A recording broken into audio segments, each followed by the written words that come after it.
All right, Tristan from Minnesota. We're just having a conversation about, all things CrossFit and, how you got into it and all that stuff. So tell me a little bit about just you and how you got into CrossFit and how long ago was that? Over a decade. Okay. I've been doing it. Yeah, I've been around.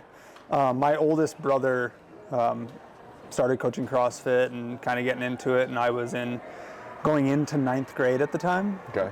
And he was like, I was running track and stuff, and he's like, oh, you should do this. And so just started doing it. Okay. Like I'd text him and he'd shoot me some workouts and I'd do that, and then. So you just do, like 9th grade, you just do workouts like at your house? Would you do it I set up at a gym? We had a gym at the high school. Okay. I would do some lifting in there. I got really into like lifting, right? So I stopped running miles in track and started running 400s in track because my coaches were like, you're like growing, so you should go faster. Yeah. I'm like, oh, okay.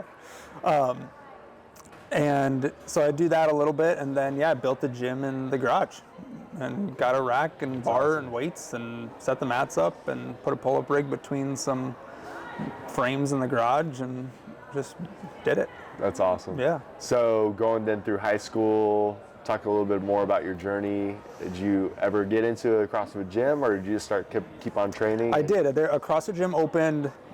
I'm from, 100 people towns. Oh, dang. In southern Minnesota. Like really like a few hundred people here, a few hundred people there. I graduated with 40 people in my class. Wow. Right, so very small town. Holy cow. Yeah, so a CrossFit gym opened up 15 minutes from my house in Austin, Minnesota, where Hormel is, right? Okay. So there. And so I went there their opening day and would drop in once in a while and work out there. And then senior year, I coached there for a senior project. That's cool. And so I got into coaching and got more serious into like training for CrossFit, and wasn't in high school as much because I was taking college classes.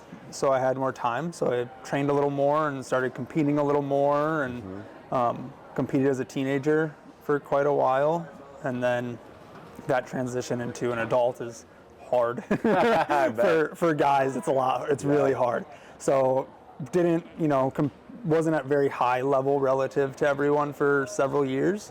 And then stuff kind of just came together, and these last year or two started like, oh, I'm like going quite well like in the open all of a sudden, and like, oh, I made semifinals all of a sudden, and then you guys invited me out here, and I was like, okay, let's do it. Like, this is fun. Like, let's roll. That's awesome.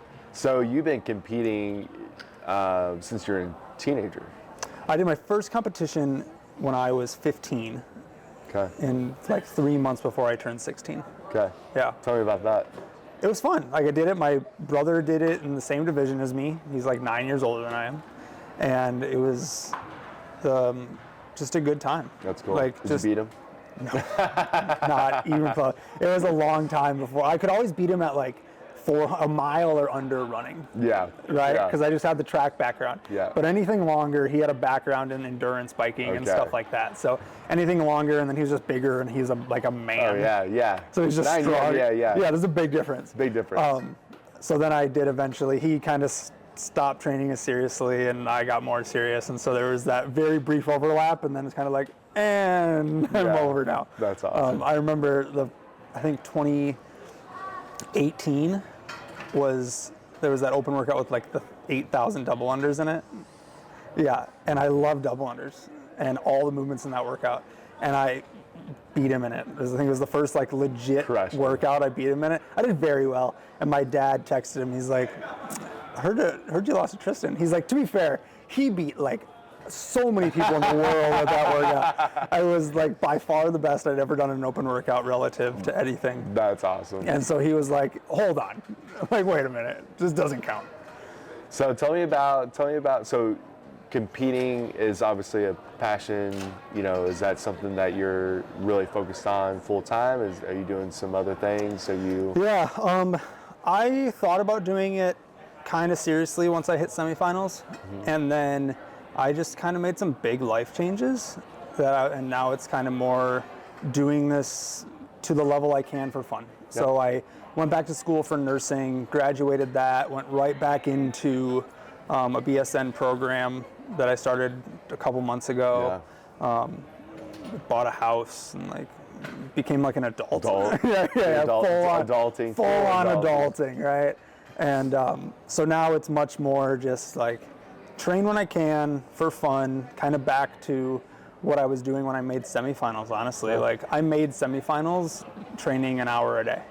Yeah. And it was like, whoa, like I was surprised, yeah. right? It was surprising because normally you hear like, oh, if you're gonna like make it to semifinals, or, I mean, I was 12th at semifinals, right? So I was close, like to a degree.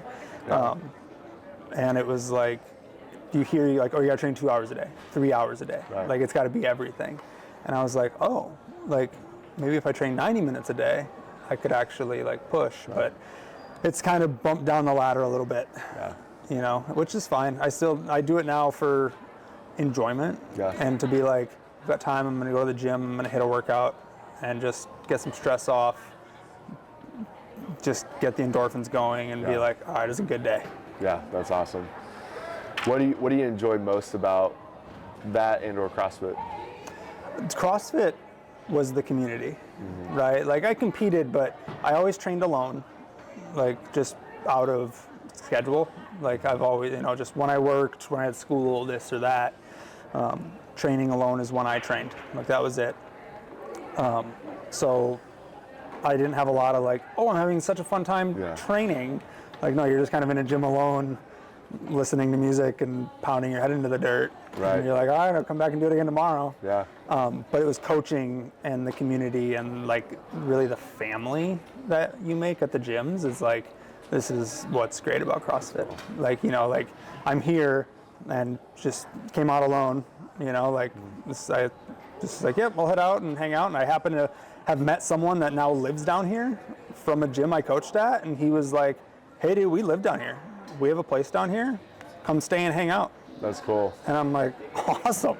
Like, this is great. And now people text me every morning and they're like, let us know how you did on the events, like this, that. And I'm like, all right.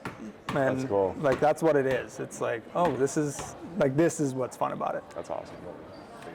One of the things we talk about with Desert City is, we talk about a lot of things, but you know, it's like, it's more than just the competitions. Mm-hmm. It's the community. It's, you know, it's providing a platform, an opportunity for people to explore their strengths, you know, and also to be confronted with their weaknesses. And this whole idea of like desert is, you know, the fact that it's a challenge. There's challenges and there's aspects of life that will just hit you right in the face. What would you tell yourself or what have you told yourself, or what would you tell somebody else if they're going through a tragedy like that, of like going through or persevering through the desert?